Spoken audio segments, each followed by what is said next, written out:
Hi friends, நல்லா இருக்கீங்களா? இன்றைக்கான வீடியோ அப்படின்னா பனம்பழத்தை வச்சு தான் ஒரு ட்ரிங்க் பார்க்க போகிறோம். அது பார்க்கறதுக்கு முன்னாடி பனம்பழத்தோட பெனிஃபிட்ஸ் பார்த்துக்கலாமா? அது என்னென்னு பார்த்தீங்கன்னா, சரும பிரச்சனைக்கு ரொம்ப ரொம்ப நல்லது. அதுக்கப்புறம் ஃபைபர் கண்டென்ட் அதிகம். அப்புறம் வயிற்றில் இருக்கக்கூடிய கெட்டதெல்லாம் அப்புறப்படுத்துறதுக்கு ரொம்ப உதவும். அப்புறம் குளிர்ச்சி ரொம்ப, அந்த மாதிரி பல வகையான நன்மைகள் இந்த பழத்தில் இருக்குது. கண்டிப்பாக எடுத்துக்கோங்க கிடச்சிச்சுன்னா. அதுக்கு முன்னாடி எப்படி செய்யலான்னு பார்த்துக்கலாம். அடுப்பில் சூடு பண்ணி அந்த மாதிரி சுட்டு எடுத்துக்கோங்க. இந்த மாதிரி தனியாக அந்த பனம்பழத்தை சீவி எடுத்துக்கோங்க.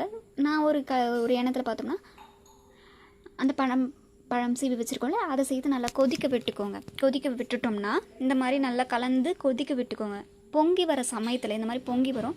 அப்போ பனை வெல்லமோ இல்லை வெல்லமோ சேர்த்து கலந்துக்கோங்க. கூடவே ஏலக்காய் போட்டு கொதிக்க விட்டுக்கோங்க. கொதிக்க விட்டதுக்கப்புறம் இந்த மாதிரி கொதி வந்ததுக்கப்புறம் ஃபில்டர் பண்ணிக்கோங்க. நான் ஸ்டார்டிங்கில் ஃபில்டர் பண்ணியிருக்கல, அதனால் இப்போ பண்ணுறேன்.